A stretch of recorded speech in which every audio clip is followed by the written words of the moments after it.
Okay, so thanks for coming along and contributing, I hope, with some comments. This is all about, obviously, collective worship, specifically in West Sussex, and you'll hear why that's important later on, because different areas have different attitudes toward collective worship and so on. Let's go on to the first slide anyway. What is the actual law? It all goes back to the 1944 Education Act. And it basically says the school day in every county school and in every voluntary school shall begin with collective worship on the part of all pupils in attendance at the school. Fast forward 50 years, and we get to the School Standards and Framework Act 1998, which is the last part of the law that governs collective worship. And you can see it hasn't changed much. Each pupil in attendance at a community, foundation, or voluntary school shall on each school day take part in an act of collective worship. Okay, so that's the law. That's UK law. It's UK primary law.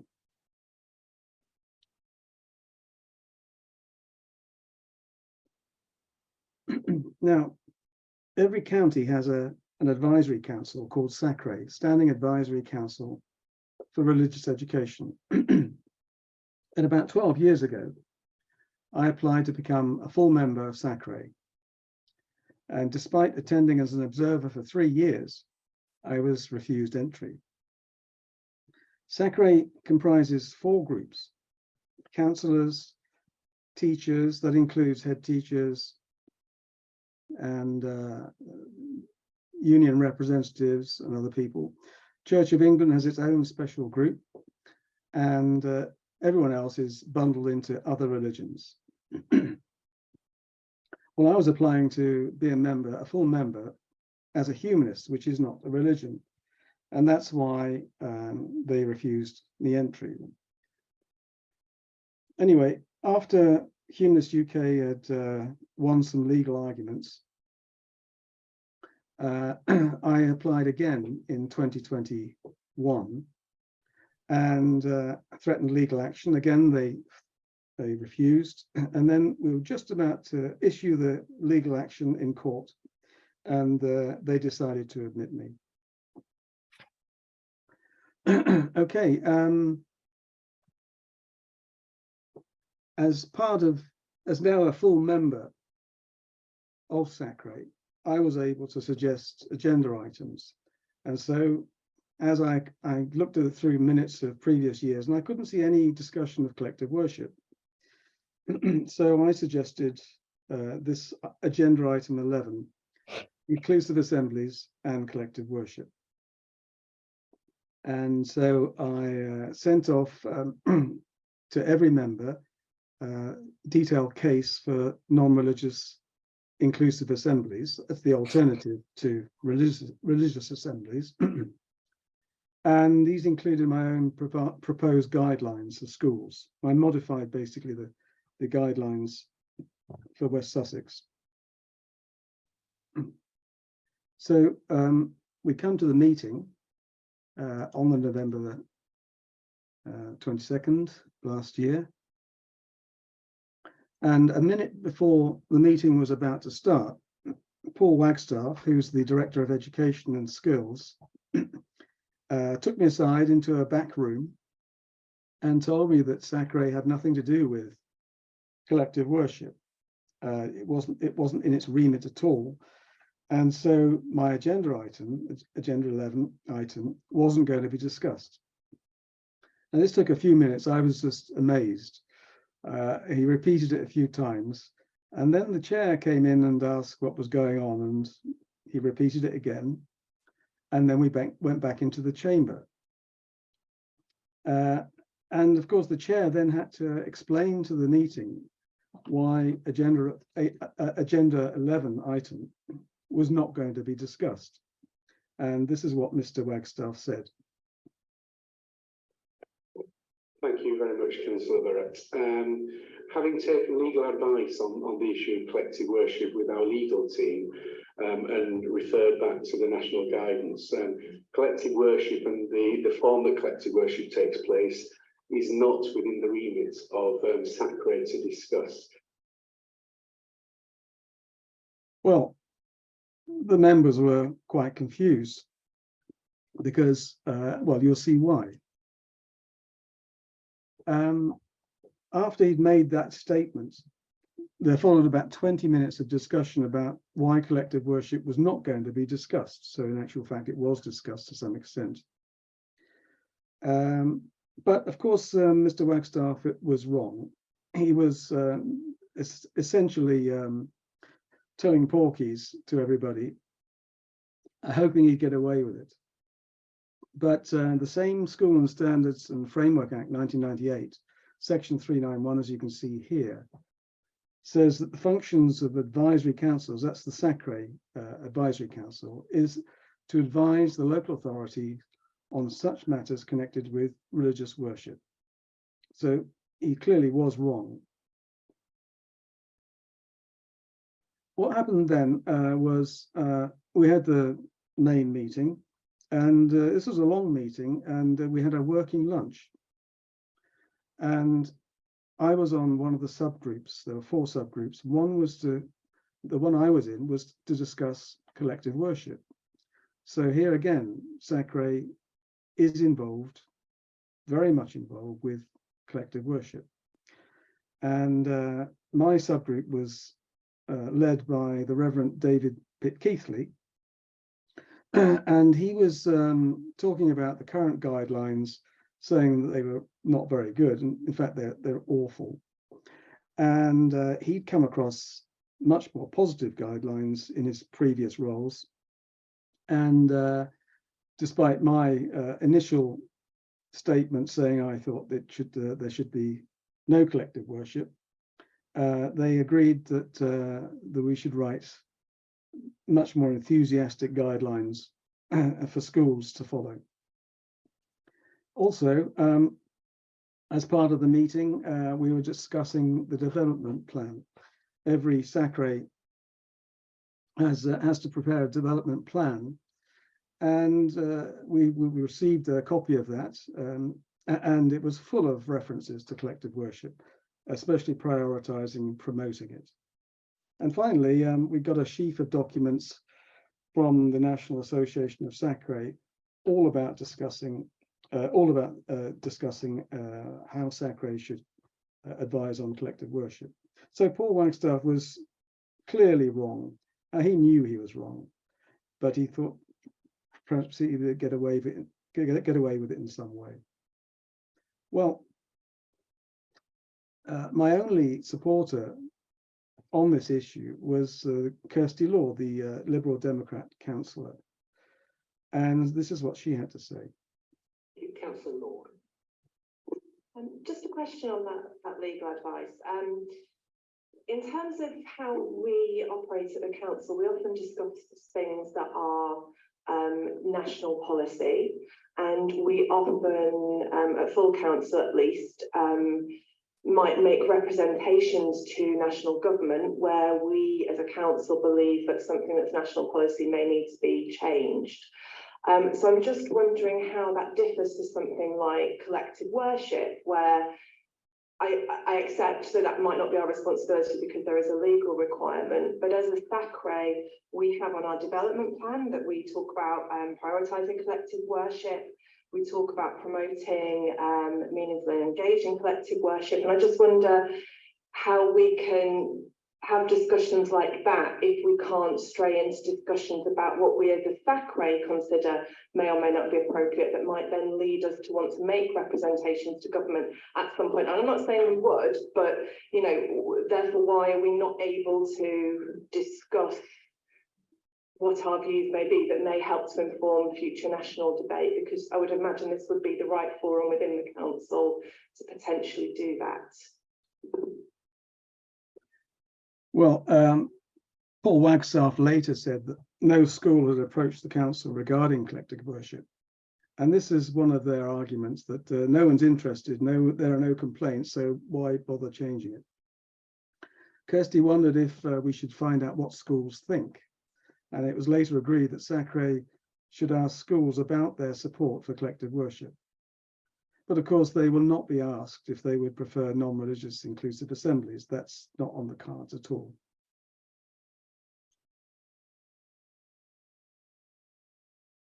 Well, I did manage to say a few things. So here's one of the comments I made. This is a picture of me quite a few years ago now. It's the only one I could find. No, but what I wanted to talk about was just quote Circular 194, which is what Mr. Wagstaff was talking to me in the room behind about, and saying that we cannot discuss collective worship because of it's not legal, it's not legally allowed. Well, here is Circular 194, which he quoted, and Section 91 says the broad role of SACRE is to support the effective provision of RE and collective worship in schools. Each local authority should work with its SACRE to review the existing provision for RE and consider with the SACRE whether any changes need to be made in the agreed syllabus or in the support offered to schools. And it goes on in more detail. So to quote the law and to say that we're not allowed to discuss it is nonsense. But I see this just as an opportunity or a ruse to silence public debate about collective worship, because we know that the great majority of parents and many organisations that I've quoted in my case are opposed to collective worship and want it abolished. What I think is that this SACRE should be an advisory council.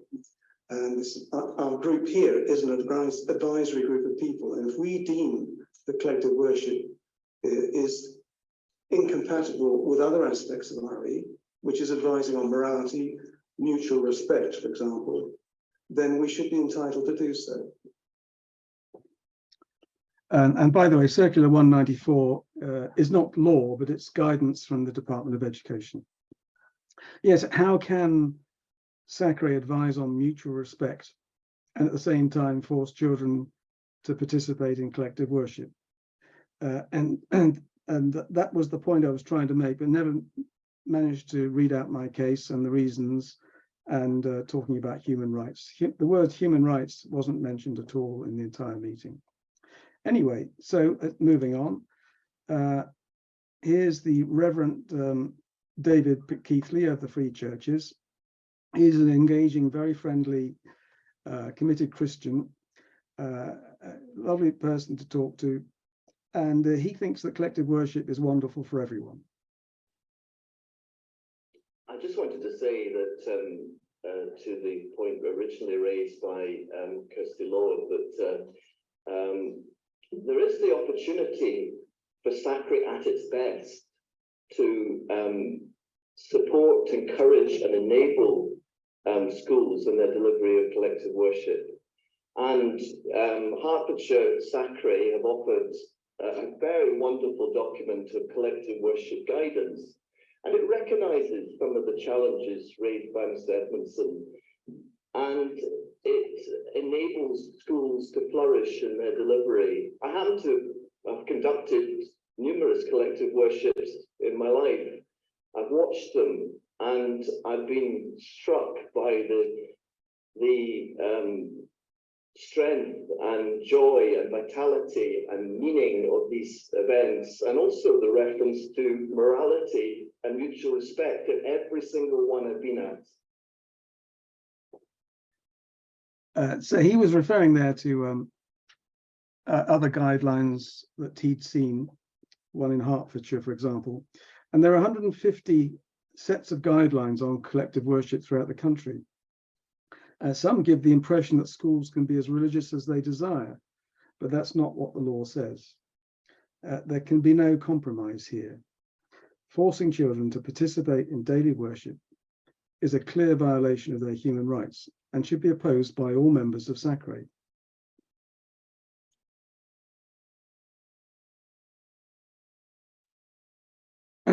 This is quite an unusual statement from Ben Cornford. He's the representative of the union NASUWT.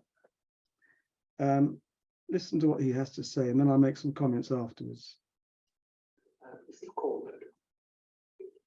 Thank you. I think my role here is to share the views of teachers within West Sussex, and I just wanted to add upon this item being put forward, and without discussing it in any detail at all, but I went to my members as part of the NASUWT. We have about 2,500 teachers in West Sussex, and I raised it with them, and not a single one came back to say that it was an issue that they thought they needed to be challenged. So that's what the members heard, but in fact it wasn't true. So he claimed to have consulted his 2,500 teacher members, but I later learned that he didn't. Also, we know that the great majority of parents are opposed to collective worship, and many of them are teachers. Very odd. He also denied telling me that the position of the union, his union, was to oppose collective worship. So I wrote to the NASUWT, and they confirmed that this policy had been in place for many years. On both these counts, I suggested that he rectify his statement at the next meeting, but he hasn't replied. I don't know whether Ben Corford is religious or not, and it shouldn't matter. But here he is with Nicky Morgan, who's rather notorious. So in December 2015, she declared that a High Court ruling that religious teaching should be pluralistic, and that therefore it was unlawful to exclude teaching about atheism and humanism. This law should be ignored, as UK traditions are mainly Christian. Well, the Independent newspaper noted that both she and her department had also ignored the Commission on Religion and Belief in British Public Life report, that Britain is no longer predominantly Christian.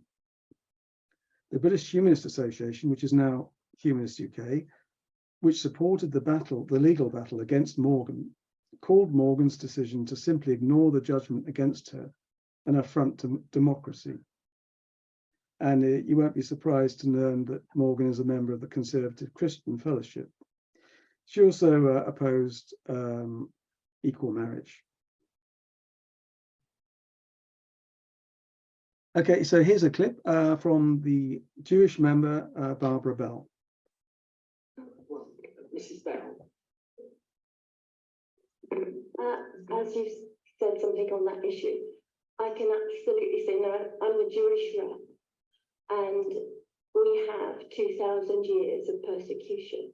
So that anybody has the right to speak about going to Christian worship or broadly based Christian worship, I think it is the Jewish people. And I can promise you that if we didn't like it, we would remove our children. So, you know, I'd like to see the stats that back up some of the things that Mr. Edmonds says. But I can reassure teachers that we are happy with that. We would rather our children have some spiritual input than they be left adrift in a world without meaning.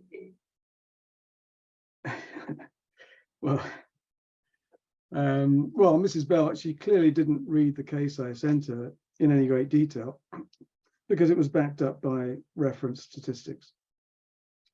And as an aside, before the meeting, in an email, she wondered if I'd experienced a childhood trauma which left me angry at religion. And she suggested that I leave SACRE because of my apparently anti-religious attitudes. Okay, one more audio clip.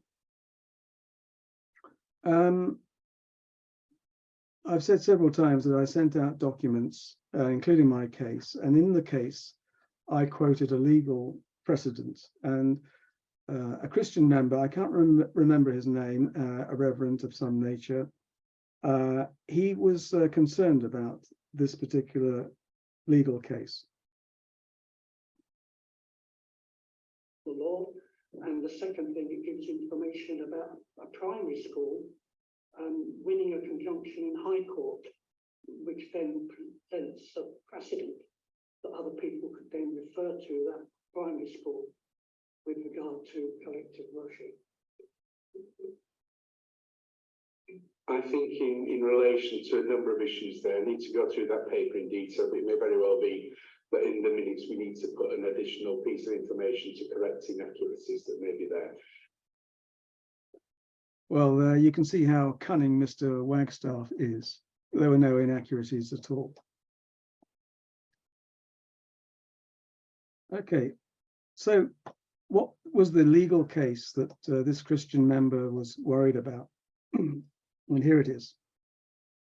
So in November 2019, parents Lee and Lizanne Harris, they, with the help of Humanist UK, went to the court to oppose collective worship in assemblies for their children. And their school was part of the Oxford Diocesan School Trust. The school's trust unwisely decided to oppose this in court, and then it went to the High Court. And then on the basis of human rights, the High Court found in favour of the parents. And that's because UK courts are subservient to the European Court of Human Rights. So this sets a precedent and means that any parents, if necessary, can essentially force their school to provide inclusive non-religious assemblies. I'm not sure what happens now in the school. I haven't been able to follow that up. But anyway, it's now a legal precedent.